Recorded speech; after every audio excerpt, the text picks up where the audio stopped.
매를 대신 맞으려다가 실패하는 장면이 나옵니다. 판소리 흥부가에는.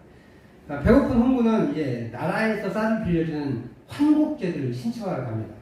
나라에서 쌀을 빌려가지고요, 봄에 보릿고기 때 빌렸다가 가을 고기 때 갚는 거예요. 근데 이제 나중에는 그게 이제 부패가 일어나서 쌀 한 가마니 빌렸는데 쌀 5가마니 갚아라 막 그렇게 사기를 친 탐관 우리들이 있어서 그게 문제가 됐었지만 좋은 규술 제도예요. 가장 배고플 때 쌀을 빌려주고 그리고 좀 여유가 생길 때 이자를 조금 내서 갚으라고 하는 거예요. 요즘 말로 표현하면 국가대출이에요, 국가대출. 근데 이제 이 담당자가 이 흥부를 보니 양반이긴 한데 다시 갚을 방법은 없는 것 같아요. 그러니까 뭐라 하냐면 당신이 양반이긴 하지만 내 품을 한번 팔아보래요. 내 품 한 대당 3냥씩 준대요. 엄청 많이 주는 거거든요. 보통 한 대당 1냥을 준대요. 근데 승부가에서는 3냥을 준다고 했으니까 이거 좀 괜찮은 것 같아요. 근데 10대만 맞으면 되는데 10대면 30냥이 생기는 거예요. 꽤 큰 돈이거든요. 그래서 얼씨구 좋다 하겠습니다 했어요. 그래서 심지어 선금도 줘요. 선수국으로 5냥을 줬어요. 이 단장 가지고 막걸리 잔뜩 마시고 그 다음에 떡국을 사가지고 집에 들어갔습니다. 그래서 흥부 마누라가 이걸 보더니 깜짝 놀랐잖아요. 어디서 돈이 나서 이런 거 사왔냐. 일단 먹으라고 하고 먹인 다음에 내가 매품을 팔겠다. 깜짝 놀랐는 거예요. 아니 그거 맞으면 잘못하면 죽을 수도 있는데 어떻게 그거 하시려고 하냐고. 이렇게 마르신 분이 배고라서 기운도 없는 분이 힘 좋은 팔팔한 사람도 병 걸리고 그런다는데 어떻게 하려고 그러냐고 하면서 막 우는 거예요. 걱정 말라고. 이저기까지 아무것도 아니라고. 그리고 겨우 달려놓고 그런데 너무 심하니까 자기가 아침에 몰래 나왔어요. 다음날 아침에 몰래 나와가지고 이제 관할을 가는 거예요. 10대만 맞으면 되니까 잘 참아보자 하고 갔는데 이미 30년을 타갔대요. 생긴들이 물어봤어요. 이러하지냐? 맞다고. 옆집 놈이네. 옆집에 건장한 좀 젊은 놈이 이 마누라가 막 대성통 하니까 들은 거예요. 매품을 판다고 하면서 자기가 젊으니까 더 빨리 일어나서 빨리 가서 매를 맞아버린 거예요. 단장 비쳤잖아요. 이거 어떻게 이제. 빚만 들었어. 돈 벌려다가. 이것은 조선 후기에 매품팔이를 희화한 거예요. 좋게 포장한 거예요. 매품팔이를 해서 실제로 돈 얼마 못 받는다고 그래요. 심지어 어떤 사람은 죽기도 했고요. 약을 쓰느라고 이렇게 좀 많이 돈을 썼대요. 약값을 많이 나간답니다. 그리고 여기는 한 대당 3냥씩 주는 꽤 괜찮은 제한이라고 했는데 보통은 1냥도 안 준대요. 1냥 정도 준대요. 1냥 정도. 근데 문제는 이 아선에게 매품팔이 좀 해주십시오 라고 이렇게 주고 또 몇 때리는 사람 있잖아요. 이게 알이 10대지 이렇게 때리는 10대와 이렇게 때리는 10대는 다르잖아요. 그러니까 그 사람도 돈을 먹여서 살살 좀 부탁합니다. 이렇게 하는 거예요.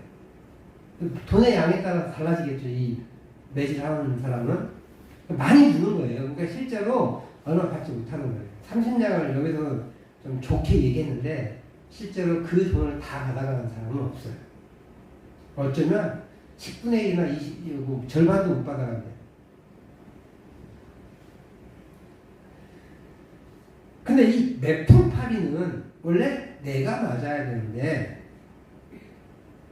내가 맞을 자신이 없으니까 아프니까 돈이 많은 사람이 내가 돈을 이만큼 낼 테니 누구 좀 이렇게 하게 해주쇼 라고 하면 그 형광이나 이런 사람들이 수소문 해가지고 그 돈을 주고 자기도 품 뜯고 이 사람도 내 형을 집행하는 사람이 돈 내고 이렇게 해서 성사가 되는 거예요. 다른 말로 표현하면 벌을 돈으로 사는 거예요. 돈으로 파는 거예요. 정확하게. 요즘 보석제도라는 게 있잖아요. 우리나라에는 보석제도가 잘 없는데 미국에서는 흔합니다. 돈 많은 사람에게 형을 막 수백 년 때려놓고 돈 얼마 주면 풀어주는 거예요. 그런 식으로 속전을 내고 죄를 없애는 일이 있습니다. 근데 십자가의 구원이요, 이런 매품팔이요, 혹은 속전처럼 자기의 벌을 다른 사람이 받도록 하게 하는 거예요. 이게 십자가의 구원이에요. 그래서 지난주에 대속이라는 이야기 같이 나왔잖아요. 대신 구원해줍니다. 그 대속의 의미를 가진 것이 바로 십자가입니다.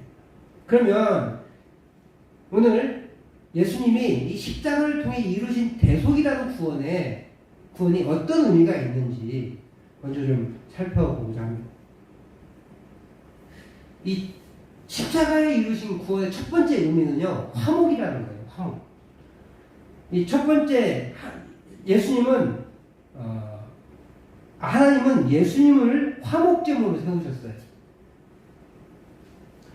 로마서 3장 24절 25절 우리 같이 한번 읽어보도록 하겠습니다. 같이 읽습니다. 시작. 그리스도 예수 안에 있는 성령으로 말미암아 하나님의 은혜로 값없이 의롭다 하심을 얻은 자 되었느니라.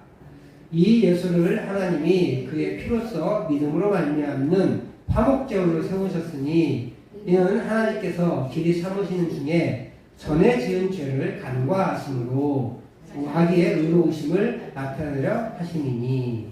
아멘. 먼저는 예수 그리스도 안에 속량이 있다는 거예요. 죄의 속함이, 죄를 속해주는, 없애주는 그런 게 있다는 거예요. 근데 그것이 하나님의 은혜로 값없이 됐는데, 그게 어떤 것이냐면 그 예수님을 하나님이 예수님의 피로써 믿음의, 이게 이 믿음은 우리가 믿는 믿음이라기보다는 하나님께서 만들어 세우신 믿음의 법이에요. 믿음의 법으로 말미암는 화목제물로 세우셨다. 그래야 문맥이 맞아요. 갑자기 우리 믿음이 들어가면 이상하잖아요. 그죠? 내가 믿는 믿음, 내가 예수를 믿는 믿음으로 말미암는 화목제물로 세웠다. 이건 말이 안 되잖아요. 그래서 여기서 말하는 믿음은 하나님이 구원하는 방법, 구원의 도구로서의 믿음이에요. 그러니까 구원의 방법을 만들어 놓은 것이 바로 믿음의 법이라는 건데, 그 믿음의 법이 뭐냐면 예수님이 십자가에 달려 돌아가신 것을 믿으면 구원 주겠다라는 법이에요. 그게 믿음이에요. 원래는 믿음의 법 했으면 조금 우리가 안 헷갈렸을 텐데, 이 믿음과 믿음으로 구원을 얻는다, 이 믿음을 그냥 똑같이 써버려서 바울 사도가 글씨를 줄이려고 그랬는지 모르겠는데, 그러니까 이게 좀 헷갈려요. 근데 여기서 말하는 문맥의 흐름은 하나님이 만들어 놓으신 믿음의 법으로 말미암는 화목제물로 세우셨다는 거예요. 법칙이 있는데 그 법칙에 반드시 제물이 필요한데 예수님을 그 화목제물로 세우셨다라는 거예요. 그래서 그 믿음의 방법을 예수님께서 하나님께서 그 믿음을 이것을 받아들이는 사람들에게 어떠한 방법으로 그 법을 적용시키냐면 간과하심이에요. 간과하심. 맨 아랫줄 두 번째 보면 간과하심으로 자기의 의로우심을 나타냈다라고 하시잖아요. 그러니까 죄가 있는지 알아요.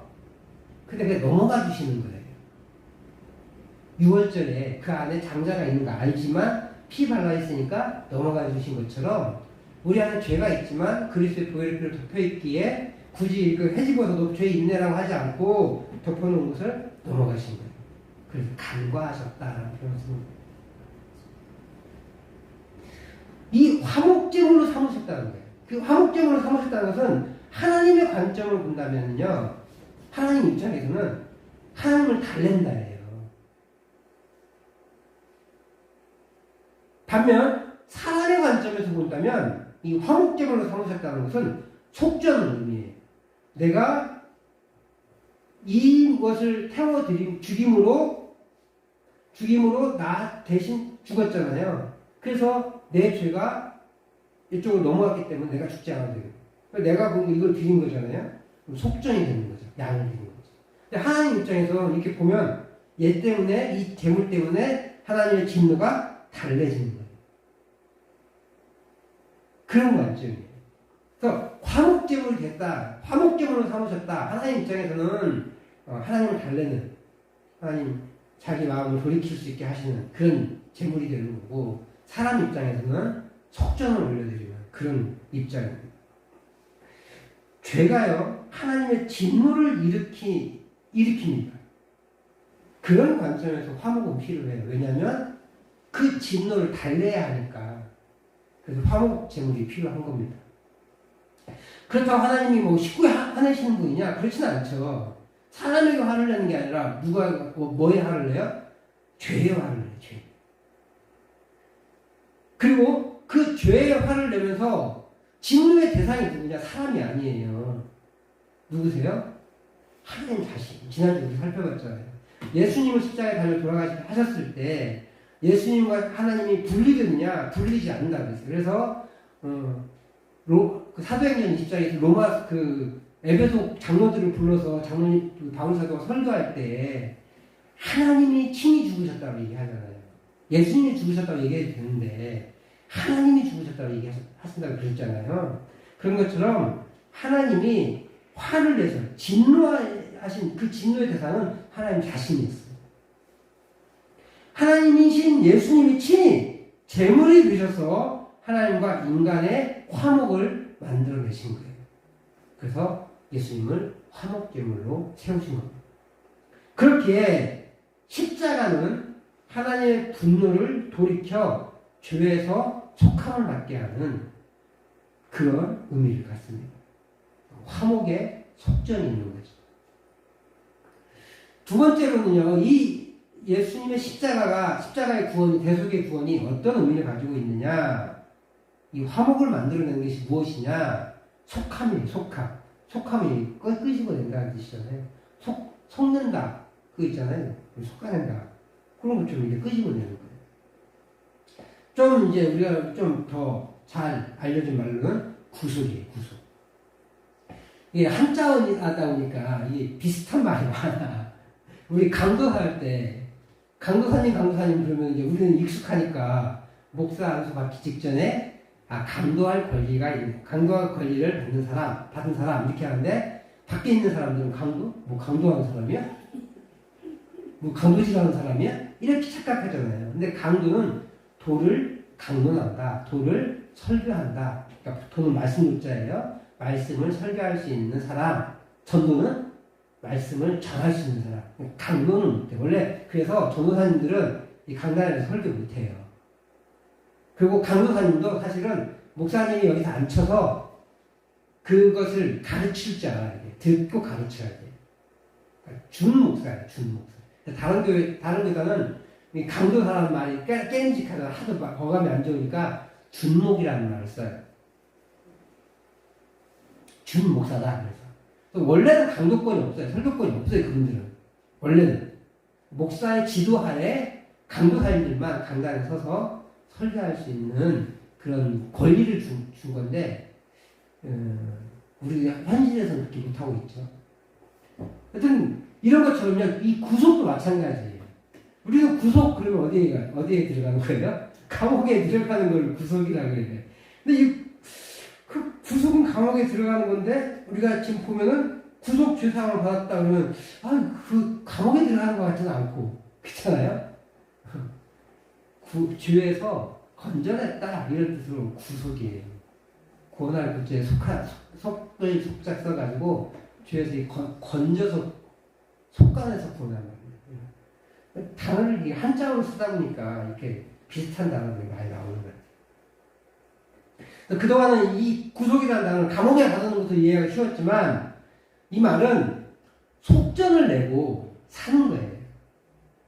이 양을 바친 것처럼 내가 값을 지불하고 돈을 내서, 어마어마한 돈을 내서 내 죄값을, 형벌을 면하게 하는 거예요. 그러니까 값을 지불하고 산다라는 의미를 갖고 있어요. 이런 말이, 노예를 살 때 내가 노예값으로 100만원 혹은 1000만원 줄 테니까 이 노예를 나한테 달라. 그래서 값을 치렀고 노예를 받아왔잖아요. 이게 속전이에요. 근데 우리 왜 그렇게 쓰냐면 우리는 죄의 노예잖아요. 사단의 노예이고. 그래서 그 죄로부터 값을 치르고 건져낸 것, 그것을 속전이라고 하고 속하였다라고 하기도 하고 구속이라고 하는 거예요. 그럼 속전은 누가 되셨어요? 예수님이 속전이 되신 거죠. 다시 산에 온다. 다시. 더 정확하게 구속이라는 말은 다시 산에 온다. 이 중요한 차이가 있는데 원래 내 것이 아닌데 사오는 것도 있어요. 그죠? 이것도 속전이에요. 근데 이 성경에서 말하는 구속은 더 정확하게는 속전을 내고 사온다는 말은 원래 하나님 거였는데 죄로 인해서 죄의 노예가 종이 된 거잖아요. 그 죄의 노예가 된 종이 된 그 사람을, 그 존재를 다시 사온 거예요. 원래 하나님 것으로 돌리는 것, 그것을 구속이라고 얘기합니다. 이제 앞으로 구속 그러면 깜빵 가는 거 이런 생각하시면 안 돼요. 하나님이 다시 사오신 것, 이렇게 얘기하시면 됩니다. 다시 말하면 원래 내 것이었는데 무슨 연유로 인해 다른 사람 것이 된 것을 돈을 내고 다시 사온다. 예수님의 값을 치르고 우리가 다시 하나님의 것으로 되게 하는 것. 이게 구속이에요. 예수님의 십자가 사건은 이 다시 사옴의 속전을 치는 것을 말하는 것이고, 이것을 예수님이 마가복음 10장 45절에 이렇게 말씀하고 있어요. 같이 읽습니다. 시작.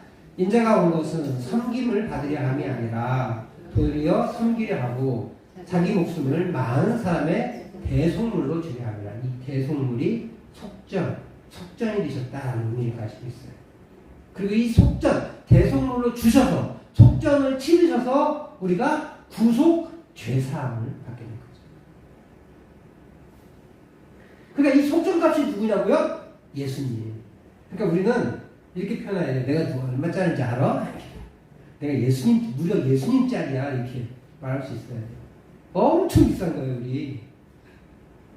그렇잖아요. 하나님의 값과 같은 거잖아요. 엄청 비싸요, 우리. 그러니까 우리가, 나 같은 것은 안 돼. 나는 너무 무지랭이야. 나는 너무 못났어. 이럴 필요 없어요. 내가 무려 하나님과 맞바꾼 사람인데, 얼마나 존귀해요. 그러니까 주눅들 필요 없습니다. 우리는 하나님의 예수님짜리가 되어 있는 그런 값어치를 가지고 있는 사람들이. 예수님이 몸값을 치르고 우리를 다시 사셨다는 것은 우리가 포로 상태에 있었다는 것을 말해요. 죄의 노예 상태로 있었죠. 죄의 노예 상태로 있었는데 예수님이 십자가를 통하여 그 몸값을 지불하셔서 우리를 다시 사오신 거예요.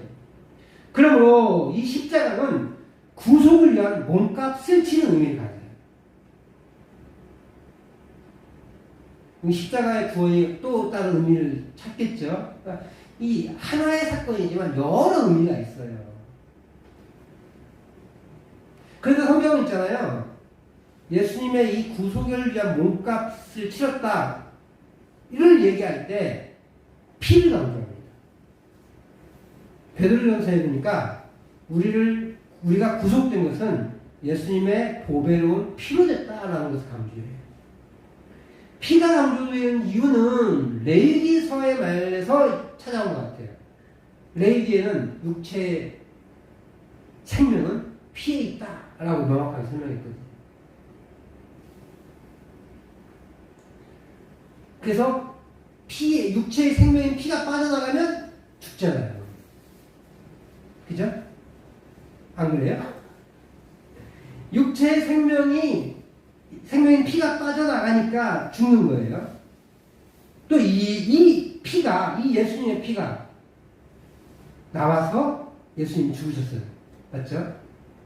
그런데 이 예수님의 피가 우리에게 흘러들어온 거예요. 그래서 뭐가 됐어요? 생명의 피가 된 거죠. 그래서 우리가 성찬식에 포도주를 마시면서 이 잔은 곧 나의 피, 곧 언약의 피이다 라고 고백하는 것이 이런 의미를 가지고 있습니다. 이렇게 십자가의 구원은 예수님의 피의 대속을 의미합니다. 그렇게 예수님은 생명의 피를 통해 우리를 사셨어요. 그래서 우리는 그분에게 속한 자가 되었고, 그러기에 우리는 그분의 종이 된 거예요. 이전까지는 죄의 종이 되어 있었죠. 그리고 예수님이 값을 치르고 나를 사오셨기 때문에 이제 우리는 하나님의 종이 된 겁니다. 그래서 종된 신분으로서 우리는 하나님을 섬기는 게 필요해요. 우리의 몸과 마음을 다해 하나님을 섬기는 예배와 봉사가 일어나야 할 것입니다. 그런 의미를 우리가 찾을 수 있어야 돼요. 그러니까요, 이게 우리가 구속의 은혜를 누린 사람은요, 이게 예수님의 속전을 의미를 알잖아요. 내가 예수님의 종인데, 예수님 위해서 굴림해가지고, 예수님 나 보고 앉으면 큰일 나요. 어떤 미친 인간은 예수님 하나님 까면 죽어! 이런 얘기 나오고, 강간에서. 예수님이 나를 사셨는데, 하나님이 나를 사셨는데, 아무리 친하다고 해도 종과 주인이 위치가 바뀔 수 있어요? 종이 주인한테 주인님 나 까불면 죽어? 이렇게 할 수 있어요? 못하잖아요. 그러니까 그분은 있잖아요. 하나님과 자신의 종 관계를 모르는 거예요. 그런 분을 목사라고 하면 안 돼요. 정치 얘기를 하기 싫어하는데 그분이 목사라는 타이틀을 가지고 있기 때문에 그렇습니다. 얘기합니다. 그분은 그냥 정치인이에요. 정치인으로서 좋아하는 건 괜찮아요. 내가 뭐라고 안 할 거예요. 네, 목사라고 부르지 마세요. 그분. 좋아하신다면 목사라고 부르지 마시라고.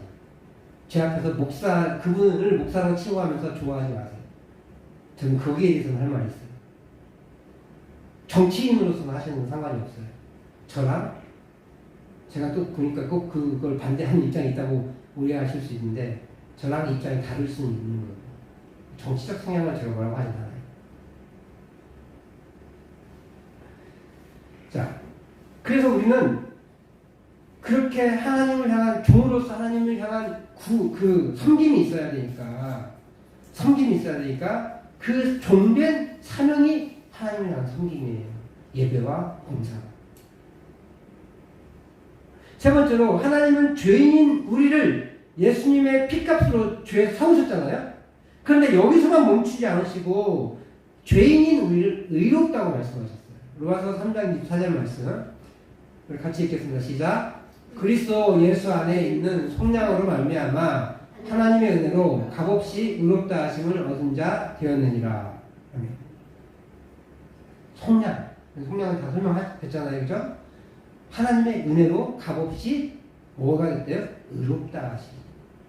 칭의라고 표현하죠. 칭의. 값없이 의롭게 되었다 하심을 얻었다. 이 말을 칭이라고 해요. 칭의잖아요. 의롭다는 말이에요? 의롭지 않다는 말이에요? 둘 다 틀렸어요. 의롭지는 않은데 의롭다고 인정해 주는 거예요. 그러니까 의롭지 않아요. 칭의는 의롭지 않아요. 언제 의롭게 되느냐 사실은 영화의 단계에서 의롭다고 되는 거예요. 의롭게 되는 거예요. 칭의는 의롭지 않은데 의롭다고 인정해 주는 거예요. 인정하는 거예요. 인정. 명칭이라고 해요. 의롭다고 인정해 준다. 칭의 그거예요. 여전히 우리는 죄 가운데 살아요.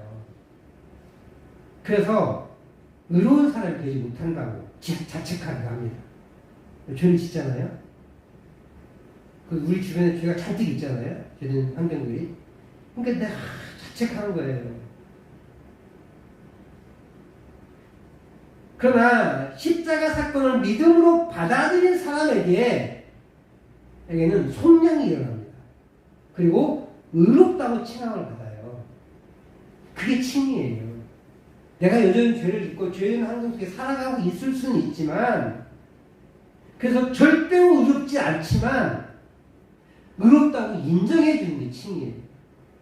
예수님의 십자가 사건으로 구원이 일어났는데 그 구원의 다른 의미를 찾아보니까 그것을 통하여서 칭의가 일어나는 거예요. 이게 하나님의 은혜입니다. 그러니까 내가 죄를 져요. 나 구원받았으면 죄를 지지. 이건 구원받은 사람 아니에요. 누가 자기 마음대로 죄를 구원받았대요. 웃기지 말라고 그러세요. 하나님의 일을 내가 뭐 결정할 수 있어요? 내가 확신 가졌다고? 의사가 치료하지 않았는데 나 치료 받았어. 나 다 나았어. 그럼 그 사람이 병이 없어져요? 아니에요. 그냥 며칠 있다 죽을 거예요. 병이 낫지 않습니다. 치료가 일어나지 않는 거죠. 내가 확신한다고 구원에 이르는 게 아니에요. 하나님이 인쳐주셔야 구원이 일어나는 거예요. 내가 확신했다고 구원을 받는 게 아니라 예수님이 의롭다고 인정해줘야 예수님의 하나님의 칭함을 의롭다는 칭함을 받아야 우리가 구원에 이르는 거예요. 그러니까 절대 의롭지 않지만 의롭다고 인정해줌을 받을 때 그것이 은혜인 거죠. 그래서 구원이 은혜인 거예요. 그리스도의 십자가는 이렇게 우리에게 속량을 통해 칭의가 일어나도록 만들어줍니다. 예수님 십자가 사건은 굉장히 풍성하죠. 우리가 너무 이렇게 한 가지만 생각하고 있을 게 아니에요. 십자가 있고 구원, 십자가 있고 혹은 고난 이렇게만 생각이 아니라 십자가로 파생되는 여러 가지 일들이 있다는 걸 알을 수 있어요. 화목이 일어났고, 그 다음에 속량이 일어났고, 칭의가 일어났다. 한 개만 더 살펴볼게요. 화해가 일어났어요. 이 네 번째 화해와 첫 번째 화목과 조금 헷갈릴 수도 있긴 있어요. 하나님과의 화해가 일어나요. 화해라는 말은 뭐예요? 원래 좋았던 관계가 나빠졌다가 다시 회복되는 거잖아요. 처음 만나는 사람과 친해지면 화해라고 얘기하지 않습니다. 그죠? 화해는 원래 좋았던 관계, 가족과의 관계에서 멀어졌다가 다시 가족이 되는 관계. 이건 화해라는 거예요. 하나님은요, 인간을 창조하실 때 하나님과 교제하며 살도록 창조하셨습니다. 근데 그것이 죄로 인해서 파괴가 된 거예요. 그 파괴된 것을 예수님의 십자가 구원을 통해서 다시 화목하도록 하는 것, 그것이 화해예요. 우리 고린도전서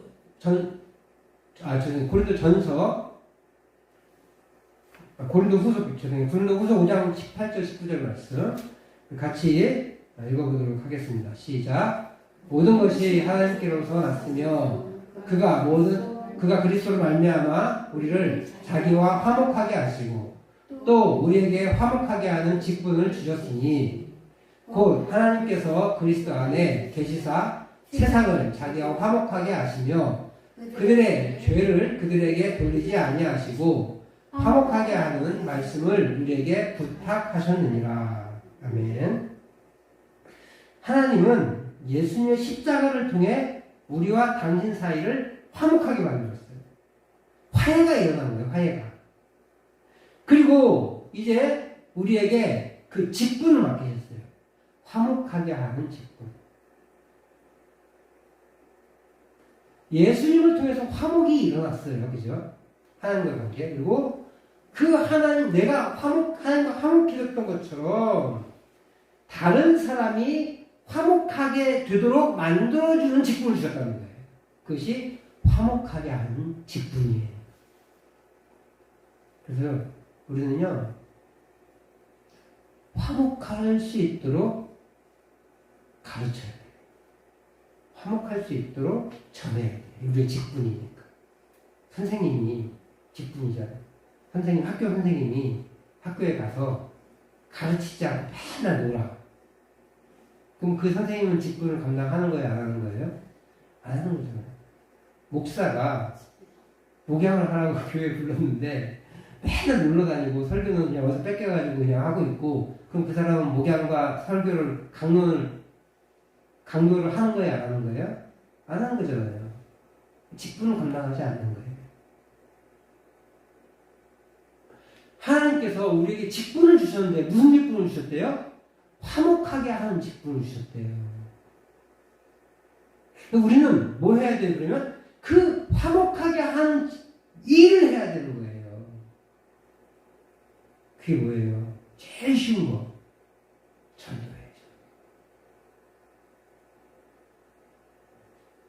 더 놀라운 건, 더 중요한 건 예배자를 세우는 거예요.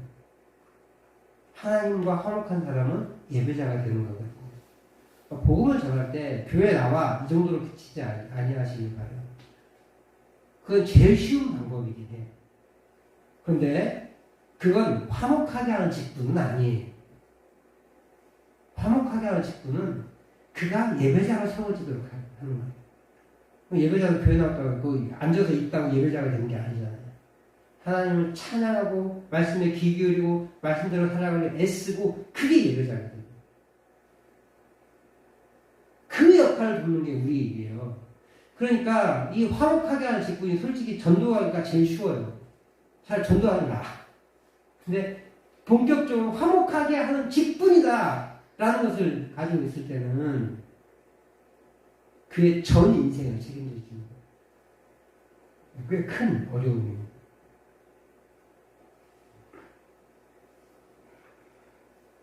그 직분을 맡기셨는데 어떻게 하느냐, 어떻게 그 직분을 감당하느냐, 뭐 십자가에 달려라 이런 말이 아니라 화목하게 하는 말씀, 화목하게 하는 말씀을 우리에게 부탁했대요. 뭐겠어요? 화목하게 하는 말씀. 십자가 복음이에요. 십자가 복음을 우리에게 부탁해요. 십자가 복음의 말씀을 전해달라고, 전하라고 말하고 있는 거예요. 전도할 때 쉽게는 교회 와라 이렇게 얘기할 수 있겠지만 좀 더 고민이 되는 것은 예수님의 십자가 복음을 전할 수 있어요. 그러니까 쉬운 방법 택하지 마시고 제가 설명하는 것보다 여러분들이, 우리 성도님들이 그 삶의 현장에서 같이 부딪히면서 그 대화를 나누면서 그러면서 서로에게 위로를 주면서 그러면서 내가 받은 위로는 예수 그리스도의 십자가 복음이었다라고 전할 수 있을 때 그것이 진정한 복음의 기쁨이에요. 그 십자가 복음을 우리에게 부탁하신 거예요. 화목하게 하는 말씀, 화목하게 하는 직분을 주셔서 화목하게 하는 말씀을 부탁하신 거예요. 그 말씀 붙잡고 있어야 돼요. 그러니까 교회 나와 있다고 다 예수 믿는 게 아니라 말씀을 사모하고 그 말씀 우리 속에 간직하고 있고 그 말씀을 가지고 전하는 게 정말 그리스도인인 거예요. 말씀이 없는데 화목하게 하는 직분을 어떻게 감당해요? 화목하게 하는 말씀을 우리가 부탁해 주셨는데 그 말씀 모르면 어떻게 해요? 목사가 성경 모르고 수학 선생님이 수학 몰라. 수학 문제를 못 풀어. 그럼 돼요? 안 돼요? 안 되잖아요. 그러니까 우리가 화목하게 하는 말씀을 우리가 부탁했다는 것은 그 화목해 하는 말씀이 우리 안에 있어야 돼요. 강한 확신도 있을 수 있지만 성경을 읽으면서 묵상하면서 주신 은혜들이 내 안에 계속 있어야 된다. 오늘 우리는 그리스도께서 십자가에서 이루신 구원이 무엇인지 네 가지로 살펴봤어요. 첫 번째 화목, 두 번째 구속, 세 번째 칭의, 네 번째 화해. 우리는 이걸 화해라고 부를게요. 그 자리를 마련해 주시고 이 화해의 자리로 나오도록 우리에게 화목하게 하는 직분을 주셨다는 거예요. 그래서 그 직분을 감당할 수 있도록 화목하게 하는 말씀을 부탁하셨어요. 주신 거예요, 이렇게. 이거 잘 전달해 줘. 이렇게 부탁한 거죠. 복음을 전하도록 부탁하신 거예요. 이번 부활주일에 또 우리 식사교제를 나오잖아요. 저희가 매주 식사교제를 하지는 못하지만 또 그건 또 부담스러워서 못합니다. 힘이 들어서 못해요. 우리 지금 뭐 이 네 분하고 우리 안에까지 5명인데 이 5명이 돌아가면서 해야 돼요. 5주에 한 번씩. 어떻게 감당하겠어요? 근데 우리는 어차피 식당도 없고 그러니까 뭐 해요? 한 달에 한 번도 아니면 절기 때 뭐 하잖아요. 그 절기 때가 축제가 돼야 돼요. 절기니까 밥까지 한 번 더 먹고 가. 이게 끝이 아니라 이것이 기회를 드려야 돼. 우리가 준비된 영혼에게는요, 복음을 차근차근 설명한 복음을 전할 수 있을 거예요. 근데 모든 사람이 준비가 돼 있나요? 들으려고 하지 않지. 그렇기 때문에 자리에 초대하는 거예요. 제가 그 이론적으로는 저렇게 좀 거창하게 설명을 했지만 제일 쉬운 방법은 그리고 좋은 방법은 이 자리에 나와서 함께 교제하고 함께 예배하게 하는 거예요. 1년에 4번이에요. 그리고 우리가 추수감사주일에는 정말로 힘을 다해서 기도하면서 그분들을 초대하기도 하지만, 예, 네 번 있을 때 내보자로 세워져야 할 그 사람을 한 번 더 초대해보고 함께 식사하게 하시고, 그리고 또 농번기 시작되고 바쁘긴 하지만 그 농번기를 이기고도 올 수 있도록 기도하고 전하고 부탁하고, 그렇게 해서 우리가 가지고 있는 주님이 주신 이 십자가 복음을 그들과 하나님 사이에 부탁받은 화목하게 하는 말씀을 전할 수 있게 주님 축복합니다.